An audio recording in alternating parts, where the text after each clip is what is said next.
గణేశాయ నమః, గాయత్రీదేవ్య నమః, మహాసరస్వతి నమః, మాతాపితృభ్యో నమః. ముందుగా ప్రేక్షక వీక్షణ మహాశీలందరికీ కూడా నమస్కారం. అయితే 26వ తారీఖు ఏప్రిల్ 2026 ఆదివారం నుండి 2వ తారీఖు మే 2026 శనివారం వరకు కూడా ఈ వారం ద్వాదశ రాశుల వారికి కూడా ఎలా ఉండబోతుందో చూద్దాం. ఇక సింహరాశి వారి యొక్క ఫలితాలు. ఈ వారం మీ గోచార గ్రహగతులు కనుక చూసుకున్నట్లయితే కొంచెం మిశ్రమ ఫలితాలే కనపడుతూ ఉన్నాయి. కష్టానికి తగ్గ ప్రతిఫలం కనపడటం లేదు. ప్రేమికుల మధ్య వివాదాలు కనపడుతూ ఉన్నాయి. ప్రేమించిన వాళ్ళని దూరం చేసుకోవడం, కుటుంబ సభ్యుల మధ్య గొడవలు, ఇష్టమైన వస్తువులు చెడిపోవడము లేదా సెల్ ఫోన్లు పాడవడం లాంటివి కనపడుతూ ఉన్నాయి. జాగ్రత్తగా ఉండాలి. ప్రభుత్వ ఉద్యోగస్తులకి ఉద్యోగంలో పెద్ద పెద్ద సమస్యలు వచ్చే అవకాశం ఉంది. జాగ్రత్త. స్త్రీలకి మనశ్శాంతి లేకపోవడము, కుటుంబ కలహాలు కనపడుతున్నాయి. సంతకాల విషయంలోనూ, డాక్యుమెంట్ విషయంలోనూ, రిజిస్ట్రేషన్ విషయంలోనూ, పెట్టుబడుల విషయంలోనూ ఎక్కువ జాగ్రత్తలు తీసుకోవాలి. శత్రువులు బాగా ఇబ్బంది పెడుతున్నారు. గొడవలు అధికంగా కనపడుతూ ఉన్నాయి. మిమ్మల్ని ప్రేమించే వారిని దూరం చేసుకునే అవకాశాలు, కుటుంబ సభ్యుల మధ్య గొడవలు కనపడుతున్నాయి. రాజకీయ నాయకులు కూడా కొంచెం అనవసరమైన వ్యామోహాలు లేదా తప్పుడు నిర్ణయాలు తీసుకోవడాలు, కాంట్రాక్టుల్లో ఇబ్బందులు, ప్రజా వ్యతిరేకత కనపడుతుంది. పదవులు కోల్పోయే అవకాశాలు జాగ్రత్తగా ఉండాలి. విడిపోయినటువంటి వ్యక్తులు తిరిగి కలవడానికి మాత్రం మంచి అవకాశాలు కనపడుతున్నాయి. ఆదాయం కన్నా ఖర్చు మాత్రం అధికంగా కనపడుతుంది ఈ వారం. కుటుంబ సభ్యుల మధ్య కలహాలు, పరస్పర్ధలు, అపార్థాలు కనపడుతున్నాయి. సంపాదన కన్నా ఖర్చు అధికంగా కనపడుతోంది. రుణ బాధలు బాగా వేధించే పరిస్థితి కనపడుతోంది. ఉద్యోగస్తులకి మంచి అవకాశాలు చేజార్చుకునే పరిస్థితి కనపడుతోంది. ఇంకా విదేశీ ప్రయాణాలు మాత్రం వాయిదా వేసుకోవడం ఈ వారం మంచిది. అనుకున్నంత డబ్బులు ఆదాయం రాకపోవడం వల్ల మనశ్శాంతి లేకపోవడము, తప్పుడు ప్రదేశాల్లో డబ్బులు ఇన్వెస్ట్మెంట్ చేయడం వల్ల ధన నష్టము, భరించలేని ఖర్చులు పెరిగిపోవడము, అలాగే తప్పనిసరి పరిస్థితుల్లో అప్పులు చేయవలసి రావడము కనపడుతోంది. నిరుద్యోగులు కూడా ఎంత ప్రయత్నం చేసినా కావలసిన కంపెనీలో ఉద్యోగాలు రాకపోవడం నిరుత్సాహాన్ని కలగజేస్తుందని చెప్పొచ్చు.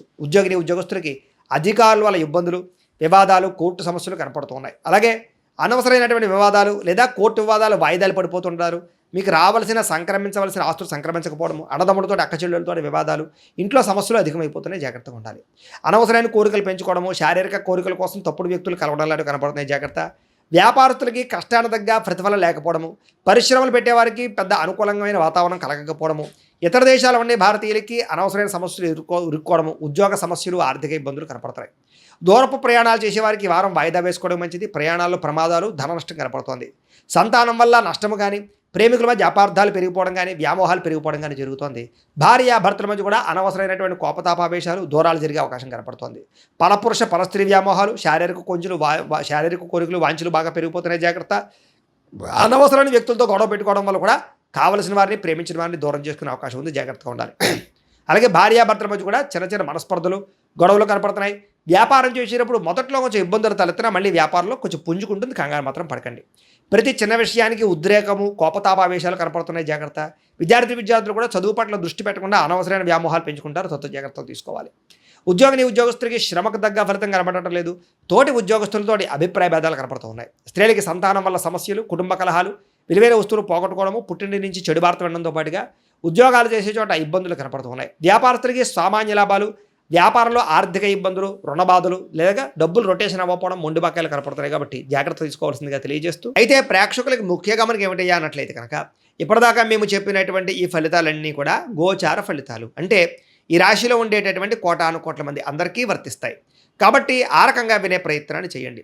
ఒకవేళ మీ పర్సనల్ జాతకం అంటే మీకు ఒక్కరికి ఎలా ఉందో తెలుసుకోవాలి అన్నా, లేదా ఏదైనా సమస్యలతో ఇబ్బంది పడుతూ ఉన్నా, దానికి మీ date of birth, time, place of birth, మీ పేరు మా వాట్సాప్ నెంబర్కి మెసేజ్ పెట్టినా లేదా మాకు ఫోన్ చేసినా కూడా మీ జాతకం ఎలా ఉందో చూసి చెప్పే ప్రయత్నాన్ని చేస్తాము. లేదా ఏదైనా సమస్యలతో ఇబ్బంది పడుతూ ఉంటే కనుక వాటికి పరిహారాలు చెప్పడం కానీ, లేదా పరిహారాలని మా పీఠంలో ఉండే బ్రాహ్మణుల ద్వారా ఈ రకంగా జపాలు అని, ఈ రకంగా మండప ఆరాధనలు, ఈ రకంగా అభిషేకాలు, ఈ రకంగా హోమాలు నిర్వర్తింపచేసి వీటికి సంబంధించినటువంటి ప్రసాదాన్ని మీకు కొరియర్ ద్వారా పంపించే ప్రయత్నం చేస్తాం. లేదా మీరు స్వయంగా వచ్చి పాల్గొన్నా కూడా మీ చేతే కార్యక్రమాలు కూడా నిర్వర్తింపజేసే ప్రయత్నం చేస్తాము అని తెలియజేస్తూ, అలాగే మీరు ఎవరికైనా సరే పూర్తి జాతకం ఈ రకంగా పుస్తకం రూపంలో కావాలన్నట్లయితే దానికి కూడా మీ date of birth, time, place of birth, మీ పేరు మా వాట్సాప్ నెంబర్కి మెసేజ్ పెట్టినా లేదా మాకు ఫోన్ చేసినా కూడా మీ జాతకాన్ని మేము ఈ రకంగా రాసి ఇలా కంప్యూటర్లో డీటీపీ చేయించి ఈ రకంగా పుస్తకం రూపంలో బైండింగ్ చేయించి ఈ పుస్తకాన్ని మీకు కొరియర్ ద్వారా పంపించే ప్రయత్నం చేస్తాం. ఇందులో మీ పూర్తి జాతకం అంతా కూడా రాసి ఉంటుంది. చక్కగా చదువుకోవచ్చు. ఇది మీకు జీవితాంతం ఉపయోగపడుతుంది. కాబట్టి మీరు ఎవరికైనా సరే ఈ పూర్తి జాతకం ఇలా పుస్తకం రూపంలో కావాలన్నా కూడా మమ్మల్ని సంప్రదించవచ్చు అని తెలియజేస్తూ, అలాగే ఇంట్లో డబ్బు నిలబడకపోవడము, ఆర్థిక ఇబ్బందులు, రుణబాధలు, వ్యాపారాలు సరిగ్గా సాగకపోవడము, ఇలాంటి సమస్యలతో ఇబ్బంది పడుతూ ఉంటే కనుక అలాంటి వాటికి ఇలాంటి ధన జన వశీకరణ యంత్రము ఉంటుంది. లేదా ఇంట్లో కానీ వ్యాపార సంస్థలో కానీ నరదిష్టి వల్ల కానీ నరఘోష వల్ల కానీ ఇబ్బందులు పడుతూ ఉంటే కనుక అలాంటి వాటికి ఇలాంటి నరఘోష యంత్రము అని ఉంటుంది. లేదా ఇంట్లో మనశ్శాంతి లేకపోవడము, నిద్ర పట్టకపోవడం, పీడకలలు రావడము, లేదా కుటుంబ కలహాలు, ఆర్థిక వివాదాలు, లేదా కోర్టు సమస్యలు, పోలీస్ కేసులు ఇరుకోవడం లాంటి సమస్యలతో ఇబ్బంది పడుతూ ఉన్నా, లేదా ఎవరన్నా ప్రయోగం చేసేసే అనుమానాలు వస్తూ ఉన్నా, అలాంటి వాటికి ఇలాంటి శూలిని దుర్గా యంత్రం అని ఉంటుంది. కాబట్టి ఈ యంత్రాలు ఏ యంత్రం కావాల్సినా సరే మీరు మాకు గోత్రాల పేర్లు తెలియజేసినట్లయితే మీకు కావలసినటువంటి యంత్రానికి పూజలు, జపాలు, హోమాలు నిర్వర్తింపజేసి ఆ యంత్రాన్ని మీకు కొరియర్ ద్వారా పంపించే ప్రయత్నం చేస్తాము అని తెలియజేస్తూ, వీటికి సంబంధించిన సందేహాలు ఉన్నట్లయితే కనుక మమ్మల్ని సంప్రదించండి. అలాగే ఇప్పటిదాకా మేము చెప్పినటువంటి ఈ ఫలితాలన్నీ కూడా మీకు దగ్గరగా వచ్చేయలేదా అనే విషయాన్ని కింద కామెంట్ రూపంలో తెలియజేయండి. అలాగే ఈ వీడియో కనుక మీకు నచ్చినట్లయితే ఖచ్చితంగా లైక్ చేయండి, అందరికీ షేర్ చేయండి. ఇంకా ఎవరైనా ఛానల్ కనుక సబ్స్క్రైబ్ చేసుకోకుండా ఉన్నట్లయితే కనుక కాస్త సబ్స్క్రైబ్ కూడా చేసుకోవాల్సిందిగా మనస్ఫూర్తిగా ఆశిస్తూ, గోబ్రాహ్మణేభ్యః శుభమస్తు నిత్యం, లోకా సమస్తాః సుఖినో భవంతు, స్వస్తి.